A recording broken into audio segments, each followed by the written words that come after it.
కానీ 2500 సంవత్సరాల క్రితం ఇదే దేవాలయంలో అమ్మ దర్శనానికి యోగ్యంగా ఉండేది కాదట. అది ఏంటనేది మనం తెలుసుకోబోతున్నాం. కానీ ఈ కలియుగం మొదలై ఇప్పటికీ 5000 సంవత్సరాలు అవుతోంది. ఈ 5000 సంవత్సరాల్లో 3000 సంవత్సరాలు పూర్తయిపోయిన తర్వాత ధర్మం చాలా లుప్తమైపోయింది. ఎలాగయ్యా అంటే, నా మదిలో ఒక ఆలోచన పుట్టింది. ఆ ఆలోచన 10 మందికి చెప్పాను. అంటే ఉదాహరణకి శంకరాచార్యుల వారు ఆవిర్భవించే సమయానికి బాగా బలంగా ఉన్నటువంటి మతాలు 72 మతాలు ఉన్నాయంట. అవి కాకుండా ఇంకా చాలా ఉన్నాయి, అవి లెక్కలోకి తీసుకోవాలా. బాగా పట్టుగా ఉన్నటువంటి మతాల గురించి మాత్రమే చెప్పారు. ఇందాకే చెప్పుకున్నాం, మతము అని అంటే మతిలో నుంచి పుట్టినటువంటి మతం. ప్రకృతి నుంచి మనకి ఇవ్వబడింది ధర్మం. ధర్మానికి మతానికి చాలా తేడా ఉంటుంది. ఆ 72 మతాలు ఆవిర్భవించి ప్రకృతి సహసిద్ధంగా ఉద్భవించినటువంటి ధర్మం ఏదైతే ఉందో దాన్ని లుప్తం చేయడం జరిగింది. ఎందుకంటే వేదం చెప్పింది సత్యం వధ ధర్మం చర అని శాసనం చేసింది వేదం. అంటే సత్యాన్నే పలుకు, ధర్మాన్నే ఆచరించు. ఇది రాజశాసనం. రాజు మీరు అలా చేయండి ఎలా చేయండి ఇన్స్ట్రక్షన్స్ ఇవ్వడు. ఒక్కటే ఒక్క మాట, మీరందరూ ధర్మాన్ని ఆచరించండి అంటాడు. అంతే.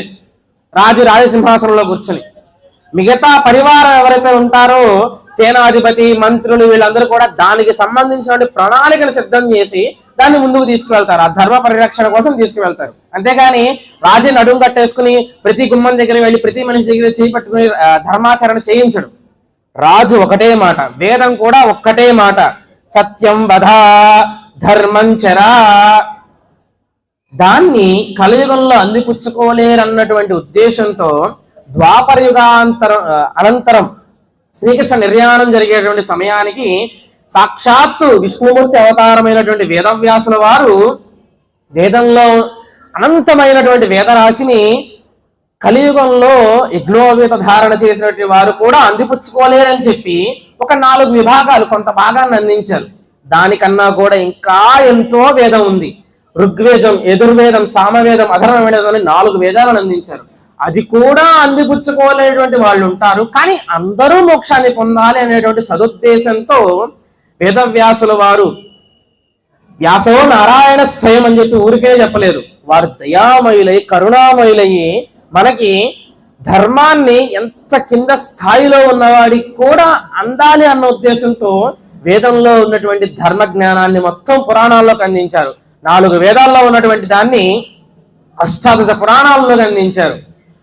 మధ్వయం బద్వయం చైవ ప్రత్రయం వచతిష్టయం అనాపలింగ కూస్కాని పురాణాని పృథక్ పృథక్ అని చెప్పేసి 18 పురాణాల పేర్లని ఒక సింపుల్ మనకి మ్యాథ్స్ చదివేటప్పుడు కొన్ని ఫార్ములాస్ ఉంటాయి.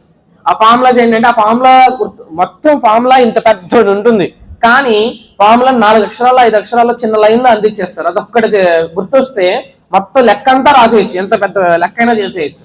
అలాగే అష్టాదశ పురాణాల మొత్తం పేర్లని కూడా మొదటి అక్షరాలతో కలిగి మనకు అందించారు. దాన్నే మధ్వయం భద్వయం చైవ భ్రత్రయం వచతుష్టయం అని చెప్పి 18 పురాణాల నామాలని అక్షరాల్లో అందించారు.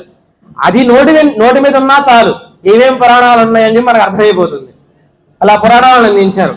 ఆ పురాణాలు కూడా అందిపుచ్చుకోలేకపోతున్నారు అని చెప్పేసి వారి యొక్క శిష్యులు వేదవ్యాసుల వారి వాళ్ళందరికీ కూడా ఈ పురాణాలను అందించి సావధానంగా కథాభాగంలోకి తీసుకువెళ్ళి ఉన్నటువంటి కథలని రంజకత్వంగా తీసుకొచ్చి జనులందరికీ కూడా మీరు అందించండి అని చెప్పేసి అప్పటి నుంచి ఇప్పటి వరకు కూడా వేదవ్యాసుల వారు మొదలుకొని అక్కడి నుంచి అసలు ఇదంతా కూడా మొదలైంది పరమేశ్వరుడి నుంచి. అందుకనే మన గురు పరంపర ఒకటి ఉంది, సదాశివ సమారంభం వ్యాస శంకర మధ్యమం అస్మదాచార్య పర్యంతం వందే గురు పరంపరాం అంటూ ఉంటాం. సదాశివం పరమేశ్వరుడి నుంచి జ్ఞానం ఆవిర్భవించింది. సదాశివ సమారంభం వ్యాస శంకర మధ్యమం. మిగిలిన వాళ్ళందరూ కూడా ఆ జ్ఞానాన్ని అందించుకుంటూ వస్తుంటే జ్ఞానాన్ని ఇప్పుడు ఉదాహరణకి ఒక 30 ఏళ్ల వయసు ఉన్నటువంటి వ్యక్తికి జ్వరం వచ్చింది, తనకు ఒక టాబ్లెట్ ఇస్తారు. అదే 3 నెలల పసిబిడ్డ ఉన్నారు, అదే టాబ్లెట్ ఇస్తారా? అదే డోస్ ఇస్తారా? కానీ జ్వరం ఒకటే. 30 ఏళ్ల వాడికి వచ్చిన జ్వరం ఒకటే, 3 నెలల పసిబాడులకు వచ్చినటువంటి జ్వరము ఒకటే. కానీ ఆ యొక్క శరీరానికి ఆ దృఢత్వానికి తగ్గట్టుగా మందుని ఆ యొక్క డాక్టర్ అందిస్తాడు.